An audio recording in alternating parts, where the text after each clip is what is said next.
ثم قست قلوبكم من بعد ذلك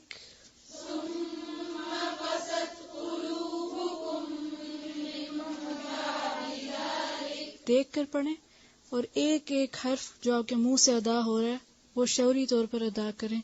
صرف ایسے نہیں کہ بس پڑھتے جائیں. کوشش کریں کہ ایک ایک حرف اس طرح سے ادا ہو جو آپ بیسٹ ادا کر سکتے ہیں. ٹھیک ہے؟ پھر سے پڑھیں.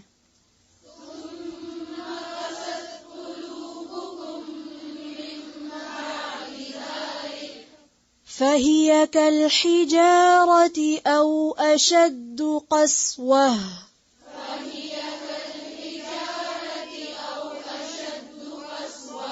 فَهِيَ كَالْحِجَارَةِ أَوْ أَشَدُّ قَسْوَةً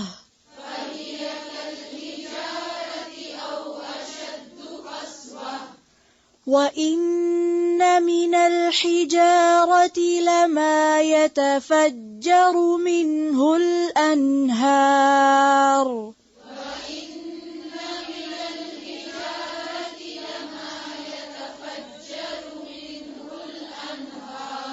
یتفجر.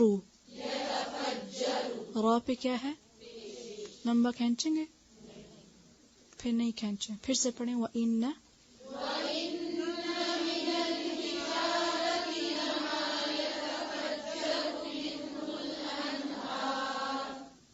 پھر سے.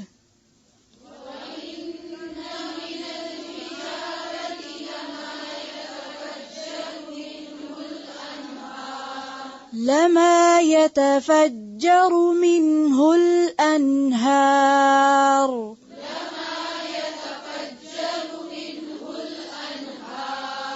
وإن منها لما يشقق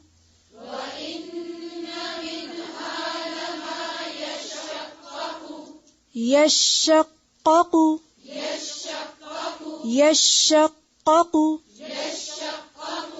وَإِنَّ مِنْهَا لَمَا يَشَّقَّقُ فَيَخْرُجُ مِنْهُ الْمَاءُ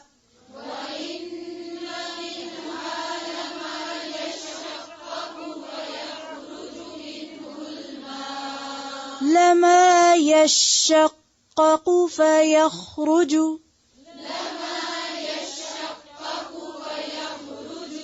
غور سے سنیں. یشقق. شین پہ کیا ہے؟ تشدید. اور قاف پر بھی یشقق. وَإِنَّ مِنْهَا لَمَا يَشَّقَّقُ فَيَخْرُجُ مِنْهُ الْمَاءُ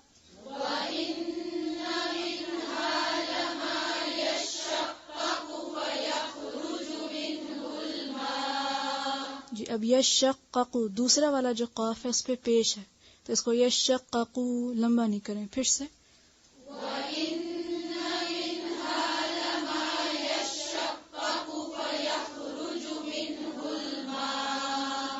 وَإِنَّ مِنْهَا لَمَا يَهْبِطُ مِنْ خَشْيَةِ اللَّهِ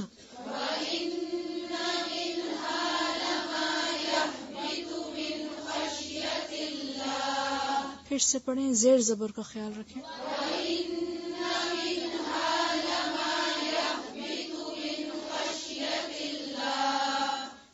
ایک ایک حرف کو واضح کر کے.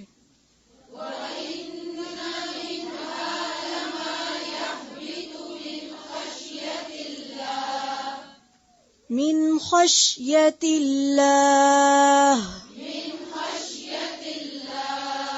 وما اللہ بغافل عما تعملون.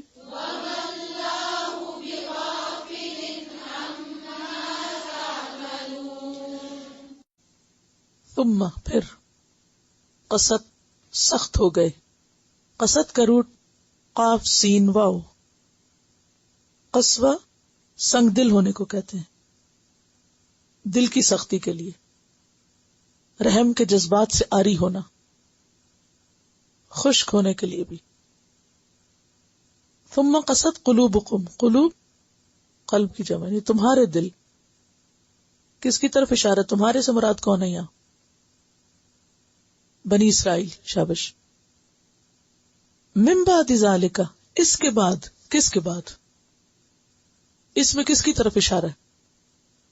پیچھے جو واقعہ گزرا کہ انہوں نے اتنی ہی حجت کے بعد گائے ذبح کی اور وہ سمجھ رہے تھے کہ گائے ذبح کر دی تو معلوم نہیں کیا قیامت آ جائے گی، کیونکہ ان کے نزدیک تو الہ کا درجہ حاصل کیے ہوئے تھی. جیسا کہ آپ جانتے کہ سامری نے بچڑا بنایا تھا تو وہ بھی پوجنے کے لیے بنایا تھا، وہ تو ان کے الہ کے مقام پہ تھی. اسی لیے جب حضرت موسیٰ علیہ السلام نے کہا کہ گائے ذبح کرو تو انہوں نے کہا کیا تم ہمارا مذاق کرتے ہو ہم سے، یعنی ہم اپنے الہ کو ذبح کر دیں؟ تو جب انہوں نے دیکھا اتنی بڑی نشانی، اتنا بڑا معجزہ دیکھ لیا من بعد ذالک، اور پھر بھی حق کو قبول نہ کیا، پھر بھی اللہ کی بات ماننے کو تیار نہ ہوئے، تو پھر کیا ہوا؟ دل سخت ہو گئے. اور میں آپ سے پوچھوں گی کہ دل کب سخت ہوتے ہیں تو پھر آپ بیٹھ جائیں گے کہ کیسے سخت ہوتے ہیں. یہی لکھا ہوا ہے من بعد ذالک. تو آپ کی توجہ من بعد ذالک کے اوپر رہنی چاہیے. اس طرح کی باتوں کو یعنی حق کو اتنا قریب سے دیکھ کے نہ پہچان کے نہ ماننا. شروع میں بات ہوئی تھی کہ جب کسی عضو سے کام نہیں لیا جاتا، مثلا آپ ہاتھ سے کام نہیں لیتے تو کیا ہوتا ہے؟ بازو سے کام نہ لے تو شل ہو جائے گا، ناکارہ ہو جائے گا. اسی طرح اگر دل سے بھی کام نہ لیا جائے، دل کا کام کیا ہے؟ محسوس کرنا. محسوس کرنا. تو اگر کسی کا دل محسوس ہی نہیں کرتا، احساس نہیں اس میں، تو وہ دل کیسا ہے؟ بے حس دل ہے نا. یعنی اس کے سامنے اتنا کچھ ہو رہا ہے اور اس کو کوئی اثر ہی نہیں. اس کے کان میں جوں نہیں رنگتی، کوئی اس کے سامنے روئے پیٹے چیخے چلائے، اثر ہی نہیں. تو جس شخص کے دل پر کوئی اثر نہ ہو، اس شخص کا دل کیا ہوتا ہے؟ سخت. ایسا شخص، اس کو کیا کہتے ہیں؟ سنگ دل. سنگ کس کو کہتے ہیں؟ پتھر کے دل والا. اسی لیے اللہ تعالیٰ کیا فرماتا ہے؟ فَهِيَ كَالْحِجَارَةِ. تو ان کے دل کیسے ہو گئے؟ جیسے دل نہ ہو، پتھر ہو، اندر پتھر ہو گئے. او اشد، یا زیادہ شدید، زیادہ سخت، قسوتاً سختی میں، اور بھی زیادہ سخت. پتھر سے سخت کیا چیز ہوتی ہے؟ میں یہی پوچھ رہی ہوں کہ پتھر سے سخت کیا چیز ہوتی ہے، تو کہتی ہیں ڈائمنڈ ہوتا ہے. ڈائمنڈ بھی کیا ہوتا ہے؟ یہ پتھر کی ایک قسم ہوتی ہے. لوہا تو آگ میں پگھل جاتا ہے، اور لوہا کہاں پایا جاتا ہے؟ پتھروں کے اندر ہی پایا جاتا ہے نا. ایسے لوگوں کے دل، بے حس لوگوں کے دل پتھر سے بھی سخت ہوتے ہیں. ایکچولی پتھر لوہے سے زیادہ سخت ہوتا ہے. بظاہر دیکھنے میں لگتا ہے لوہا سخت ہے، لیکن لوہے کو آگ میں ڈالیں تو کیا ہوتا ہے؟ لیکن پتھر کو آگ میں ڈالیں پگھلے گا نہیں، جل جائے گا، انگارہ بن جائے گا، لیکن پگھلے گا نہیں. فَهِيَ كَالْحِجَارَةِ أَوْ أَشَدُّ قَسْوَةً. وَإِنَّ، اور بے شک، مِنَ الْحِجَارَةِ، پتھروں میں سے. حجارہ جو یہ حجر سے ہے، حجر اسود جو ہے نا، ہے جیم رے. لما، البتہ جو، یتفجر، کیا روٹ ہے اس کا؟ فے جیم رے، فجر سے. کیا معنی ہوتا ہے فجر؟ پھٹنا. کیسا پھٹنا؟ وسیع پیمانے پہ پھٹنا، جیسے صبح فجر میں اندھیرا اور روشنی الگ الگ ہوتے ہیں. یتفجر، اس کا مطلب صرف یہ نہیں کہ فوارہ نکل آنا، اس کا مطلب یہ ہے کہ پھر پھیلتے چلے جانا. یعنی پتھروں میں سے بعض پھٹتے ہیں تو اس میں سے پانی نکلتا ہے، اور وہ پانی دور تک جاتا جاتا ہے، اور اس سے منہ الانہار، نہریں بن جاتی ہیں. کبھی کسی ایسے علاقے میں جانے کا اتفاق ہوا جہاں پر چشمے ہو، تو وہ چشموں کا پانی کیا بن جاتا ہے؟ پھر نکل کر آہستہ آہستہ، یعنی ایک چشمہ 2-3 ملے وہ نہر بن جاتی ہے.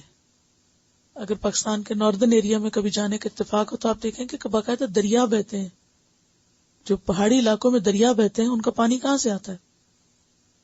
انہی پہاڑوں کے اندر سے نکل کے آتا ہے.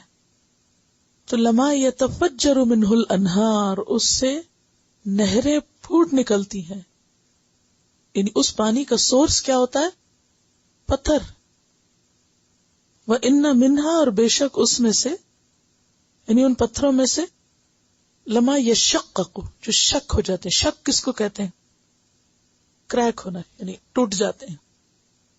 اصل میں سخت چیز کے پھٹنے کو شک ہونا کہتے ہیں. جیسے چاند کے لیے کیا ہوا تھا لفظ شق القمر، نبی صلی اللہ علیہ وسلم کے اشارے سے جو چاند 2 ٹکڑے ہوا تھا. تو کسی سخت چیز کا پھٹنا جو ہے وہ شک کہلاتا ہے. شین قاف قاف شق. تو کچھ پتھر ایسے ہوتے ہیں جو شک ہوتے ہیں، فَيَخْرُجُ مِنْهُ الْمَاءُ، تو اس میں سے پانی نکلنے لگتا ہے. یعنی پتھروں میں دراڑیں پڑتی ہیں تو ان دراڑوں میں سے بھی پانی آنے لگتا ہے. کبھی دیکھا ایسا سین؟ بعض اوقات ایسا ہوتا ہے کہ کنواں کھود رہے ہوتے ہیں آپ، تو کنویں کی تہہ میں کیا آ جاتا ہے؟ پتھر. جب اس پتھر کو توڑتے ہیں آپ تو کیا نکلتا ہے نیچے سے؟ پانی. فَيَخْرُجُ مِنْهُ الْمَاءُ، تو اس میں سے پانی نکل آتا ہے.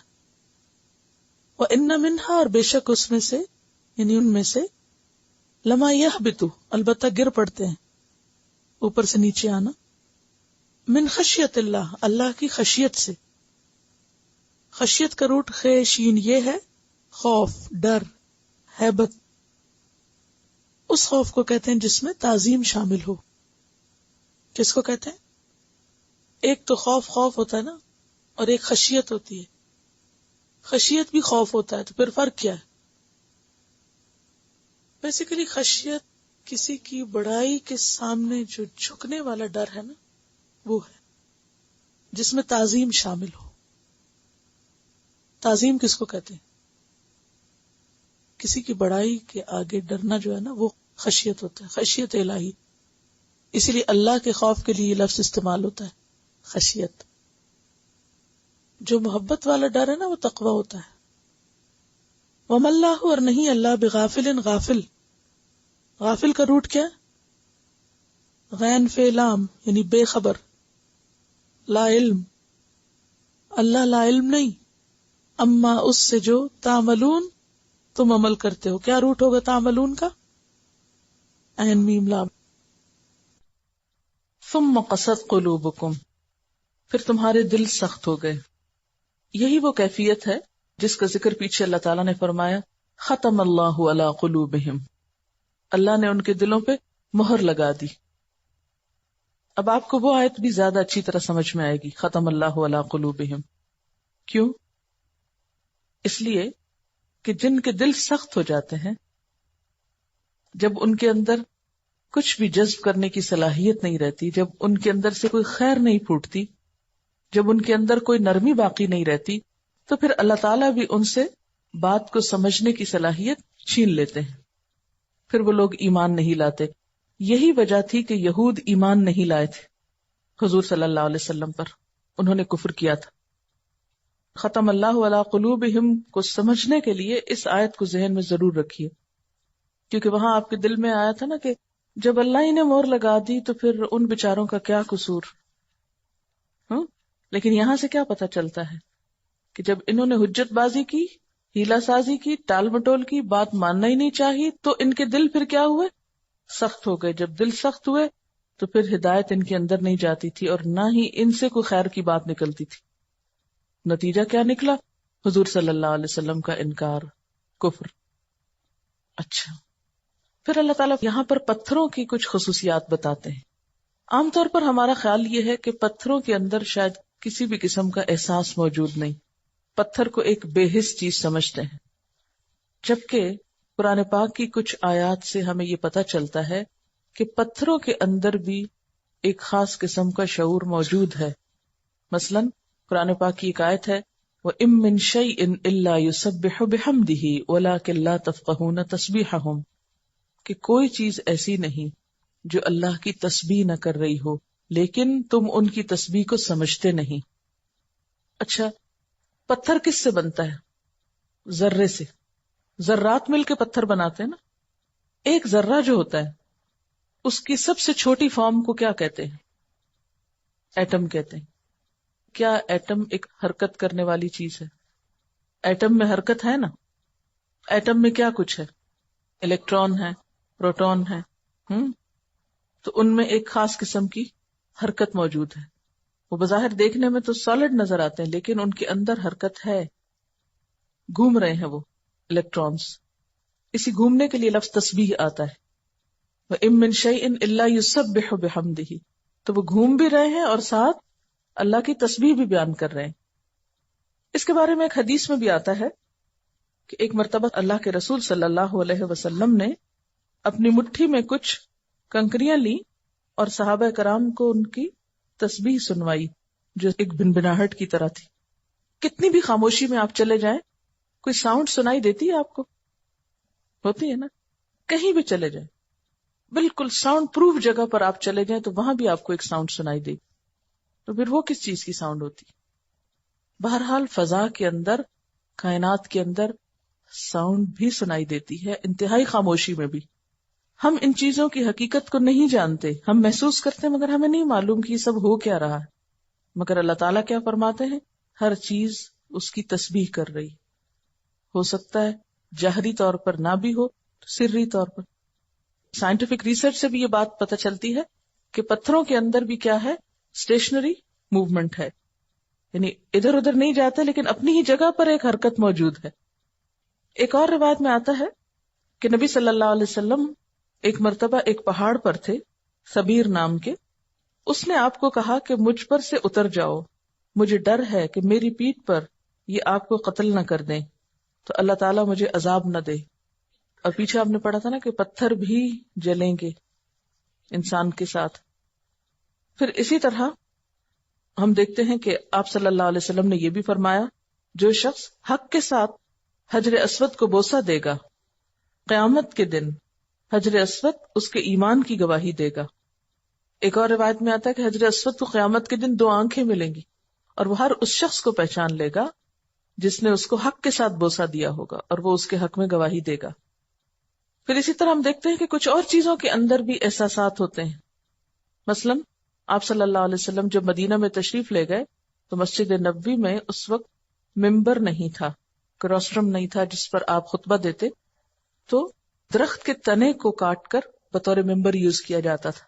پھر اس کے بعد آپ صلی اللہ علیہ وسلم نے ممبر بنانے کے لیے حکم دیا.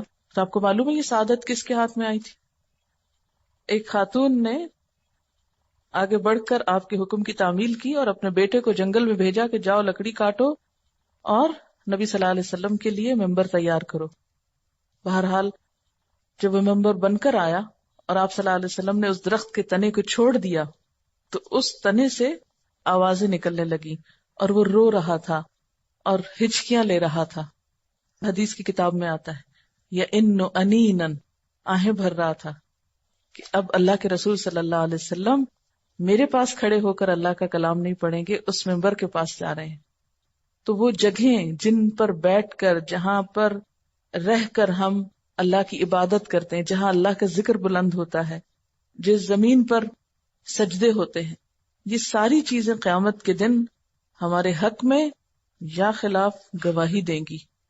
وہ بولیں گی یا اللہ اس نے میرے پاس بیٹھ کر یہ غلط کام کیا تھا یا اچھا کام کیا تھا، کیونکہ ہر چیز اپنے اندر وہ سب تصویریں لے رہی ہے ہماری جو کچھ ہم کر رہے ہیں. اسی طرح یعنی نہ صرف یہ کہ چیزوں کی گواہی بلکہ زمین کی گواہی. یومئذ تحدث اخبارہا، جس دن زمین اپنی خبریں بیان کرنے لگے گی کہ میری پیٹھ پر کیا کچھ ہوا. زمین بولنے لگے گی کہاں کہاں کوئی چل کے گیا، اس پر اچھل کود رہے تھے یا اس پر کچھ اچھے کام کر رہے تھے، یہ زمین کی بھی خبریں ہوں گی. پھر اسی طرح آل فرعون کے بارے میں آتا ہے کہ جب وہ پانی میں ڈوب گئے فما بکت علیہم السماء والارض، کہ ان پر نہ آسمان رویا اور نہ زمین روئی. لیکن ایک نیک شخص کے دنیا سے جانے پر زمین آسمان بھی روتے ہیں کہ اللہ کا ایک نیک بندہ یہاں سے رخصت ہو گیا. تو اب ہم سب کو سوچنا چاہیے کہ ہم کن لوگوں میں سے ہیں کہ جن کے جانے پر اس دنیا سے لوگ شکر کا کلمہ پڑھیں گے کہ شکر ہے بلا سے جان چھوٹی، یا یہ کہ لوگ روئیں گے، اور صرف لوگ نہیں بلکہ یہ زمین یا آسمان، یہ سب چیزیں ہمارے بارے میں کیا گواہی دیں گے. ہم سب کو اس کے بارے میں کانشیس ہونا چاہیے، کیونکہ ہم عموماً نیک بنتے ہیں صرف لوگوں کے سامنے. تنہائی میں شیطان سے بھی بسا اوقات لوگ برے کام کرتے ہیں، شیطان کو بھی پیچھے چھوڑ جائیں برائیوں میں، اور لوگوں کے سامنے شرافت کا مظاہرہ. لیکن یاد رکھیے کہ ہم میں سے کوئی کہیں بھی چھپ چھپا کے بھی بچ نہیں سکتا. آس پاس کی ساری چیزیں اس کا حساب لے رہی ہوتی، اس کی گواہی دے رہی ہوتی. سب چیزوں کو اللہ نے آنکھیں دے رکھی، دیکھو ان کو، پھر قیامت کے دن بتانا انہیں کیا کر کے آئے. تو بہرحال یہاں پر اللہ تعالیٰ نے پتھروں کی کچھ خوبیوں کا ذکر کیا، اور انسانوں کو پتھر سے بھی بدتر قرار دیا جب وہ اللہ کی اطاعت سے ہٹ جائیں. مثلا پتھر کی پہلی قسم، ان من الحجارۃ لما يتفجر منہ الانہار. کچھ پتھر ایسے ہوتے ہیں کہ جن سے پانی بہ رہا ہوتا ہے، نہریں پھوٹ رہی ہوتی. اس سے مراد وہ انسان ہو سکتا ہے جس کے دل میں اللہ کی عظمت و اللہ کا خوف ہو اور اس کی آنکھ اس سے آنسو بہاتی ہو. یہ ایک نیک انسان کی مثال ہے. یہ تفجر بڑے پیمانے پہ کسی چیز کا نکلنا ہوتا ہے نا، جس کے اندر سے خیر ہی خیر پھوٹتی ہے. یعنی بعض لوگ دیکھنے میں بہت فرم ہوتے ہیں، بہت سٹیبل ہوتے ہیں، لیکن ان کے اندر سے خوب خیر پھوٹتی. رزم حق و باطل ہو تو فولاد ہے مومن. یعنی مومن اپنے ایمان کی وجہ سے فولادی ہو سکتا ہے، مضبوط ہو سکتا ہے، لیکن اس کا دل نرم ہوتا ہے، بہتا ہے، روتا ہے. وہ کسی کو دکھ نہیں دے سکتا، کسی کو پریشان نہیں کرتا، اور کسی کی پریشانی دیکھ کر اس کا دل نرم ہو جاتا ہے. اچھا، کچھ دوسری قسم کے پتھر ہوتے ہیں، وہ ان منها لما يشقق. بظاہر خشک چٹان ہے، بظاہر خدا سے دور ہے، لیکن کوئی ایسا حادثہ ہوتا ہے زندگی میں، کوئی ایسا ایکسیڈنٹ ہوتا ہے، کوئی ایسا واقعہ پیش آتا ہے کہ اس انسان کا دل پھٹ جاتا ہے اور وہ بھی اللہ کے آگے جھک جاتا ہے. بعض لوگوں کو آپ نے دیکھا نا کہ وہ ان کو لگتا ہے بے پرواہ قسم کے لوگ ہیں، ان کے دل میں کچھ خدا کا خوف نہیں، کچھ نہیں، بس جی رہے ہیں ایسے ہی. ان کو دین سے کوئی تعلق نہیں، کوئی محبت نہیں، دور دور ہیں دین سے، لیکن اندر ان کے ایک خیر ہوتی ہے دل میں، اس کو کہیں نکلنے کا موقع نہیں مل رہا ہوتا. اچانک کیا ہوتا ہے، زندگی میں کوئی حادثہ ہو جاتا ہے، مثلا خدا نخواستہ کسی کا کوئی بچہ فوت ہو گیا، یا ڈیورس ہو گئی، یا کوئی اور مصیبت آ گئی. ایسے واقعات ان لوگوں کی زندگی میں ایک زلزلے کا کام دیتے ہیں. جیسے زلزلہ آتا ہے نا تو پھر کیا ہوتا ہے کہ پتھر پھٹتے ہیں یا زمین شک ہوتی ہے نا، کریکس آتے ہیں. تو حالات کے زلزلے نے ان کے اندر شک پیدا کر دیا، یعنی اندر پھٹ گیا ان کو ہوش آ گئی کہ ہم کیا کر رہے تھے، یہ زندگی کیا ہے، اس کی حقیقت کیا ہے. اور ان کے اندر سے بھی پانی، یعنی ان کی خیر نکلنے لگتی، بہنے لگتی. اور وہ پہلے دین سے دور ہوتے ہیں، اب وہ دین کے شیدائی ہو جاتے ہیں. پہلے خدا سے غافل ہوتے ہیں، اب وہ خدا کے خوف سے روتے ہیں. ان کی ذات سے بھی خیر اور بھلائی نکل آئی. کچھ ایسے ہوتے ہیں کہ جو اللہ کے خوف سے گر پڑتے ہیں. یہ تیسری قسم ہے انسانوں کی. وہ کیسے کہ مثلا کسی انسان کے مقابلے میں وہ بہت سخت دل ہوتے ہیں. کسی انسان سے جب واسطہ پڑتا ہے تو بہت سٹبن ہوتے ہیں، لیکن جب اللہ کا حکم سنتے ہیں تو نرم ہو جاتے ہیں، گر پڑتے ہیں، سرنڈر کر دیتے ہیں. یعنی ویسے وہ مان کر نہیں دیتے بات، ہم کسی کی کیوں مانیں، لیکن جو ہی انہیں پتا چلتا ہے کہ یہی بات اللہ کا حکم ہے، وہ کہتے ہیں آمنا و صدقنا، بس ختم، ہم مان گئے، ہم نے تسلیم کر لیا، ہم جھک گئے.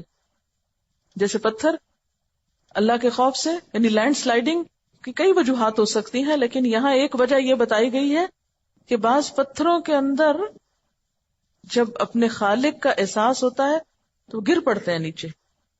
اسی طرح بعض انسان بظاہر پتھر کی طرح ہوتے ہیں، جو ہی اللہ تعالی کا حکم سنتے ہیں سجدے میں گر جاتے ہیں. حق سامنے آتا ہے، خیر سامنے آتی، فوراً قبول کر لیتے ہیں، پھر ضد کا شکار نہیں ہوتے. لیکن اس کے علاوہ باقی لوگ جن کو نہ کوئی حادثہ ہلا سکے، نہ اللہ کا حکم ان کو جگا سکے، اور نہ ہی ان کے دل میں کوئی خدا کا خوف ہے، وہ پھر اشد من الحجارہ، وہ پتھروں سے بھی گئے گزرے اور زیادہ سخت ہے. لیکن ایسے لوگ یہ یاد رکھیں وَمَا اللَّهُ بِغَافِلٍ عَمَّا تَعْمَلُونَ، اللہ اس سے غافل نہیں ہے جو کچھ تم عمل کر رہے ہو. یہاں پر آپ نے دیکھا کہ انسان کے دل کی کیفیت کو ثم قست قلوبکم، دل کی کیفیت کو پتھر سے تشبیہ دی گئی ہے کہ دلوں کا حال پتھر جیسا ہے. کچھ دل ایسے ہوتے ہیں بظاہر سخت ہوتے ہیں، لیکن جب ان کے اندر خیر آتی ہے، یعنی دین سے دور تھے، کچھ پتا نہیں تھا، خواہشات نے، گناہوں نے دل پہ پردہ ڈالا، جو ہی موقع ملا اتنی خیر ان سے پھوٹی کہ انسانیت سیراب ہو گئی. صحابہ کرام کی مثال ہے. اسلام سے پہلے کتنے سخت لوگ تھے، یہ اپنی بیٹیوں تک کو زندہ درگور کر دیتے تھے. اگر آپ عرب جاہلیت کے واقعات اور حالات دیکھیں تو آپ اچھی طرح اس بات کو ریلیٹ کر سکتے ہیں. اور ایسے لوگ ہر دور میں ہوتے ہیں، وہ گناہوں میں ڈوبے ہوئے ہوتے ہیں، لیکن جو ہی کوئی ایسا موقع آیا کہ جس سے اللہ کا کلام دل کے اندر اترا، پھٹ گیا دل. اب وہ ساری سختی کس میں بدل گئی؟ نرمی میں بدل گئی، یعنی اسی کے اندر سے خیر کثیر نکلی. حضرت عمر کو آپ دیکھیں، کتنے سخت دل تھے، بہن کو مار رہے تھے. یعنی سخت سے سخت دل آدمی بھی، برے سے برا شخص بھی عام طور پر بہن کے نام سے پگھل جاتا ہے. وہ پتہ چلتا ہے کہ بہن اور بہنوں اسلام لے آئے ہیں تو مارنا شروع کر دیتے ہیں ان کو، اور جب دیکھتے ہیں بہن کے جسم سے خون نکل رہا ہے تو ایک دم وہ منظر ان کے دل کو توڑ دیتا ہے. اب عمر ایک نئے انسان بن گئے. اب جب تک زندہ ہیں صرف اسلام پہ زندہ نہیں، صرف اپنے لیے زندہ نہیں، بلکہ کیا ہے، یتفجر منہ الانہار، نہریں نکل گئیں، خیر ہی خیر، جہاں جاتے ہیں خیر، ہر رخ اور ہر پہلو میں خیر. یعنی معمولی فائدہ نہیں، نہر تو پھر بہتی چلی جاتی ہے، کہیں سے بھی شروع ہوئی بہتی چلی گئی اور بہتی چلی گئی، اور ایک نہیں کئی بہ گئی، کئی طرح کی خیر.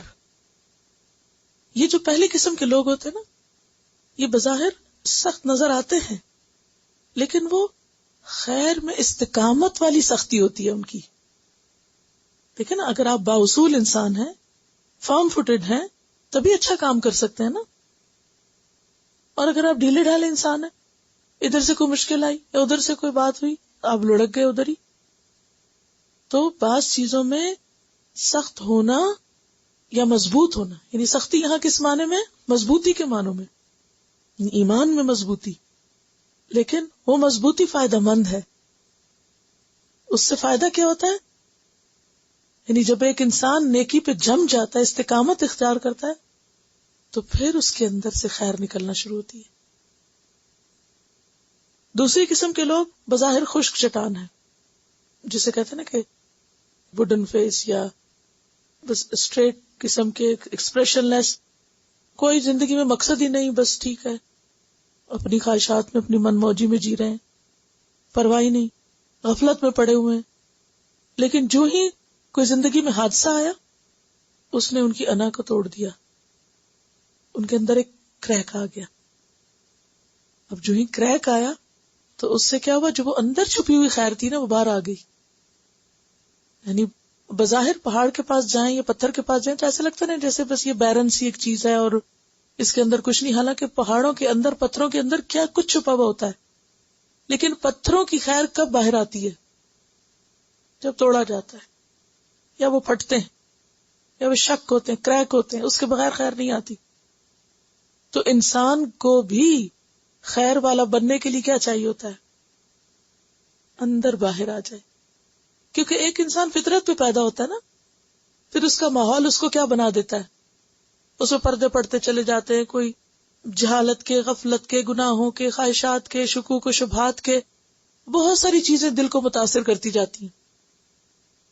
اب وہ ایک ایسے ماحول میں پتہ ہی نہیں خیر کیا، ایمان کیا، دین کیا، اسلام کیا ہے، نیکی کیا، تقویٰ کیا ہے.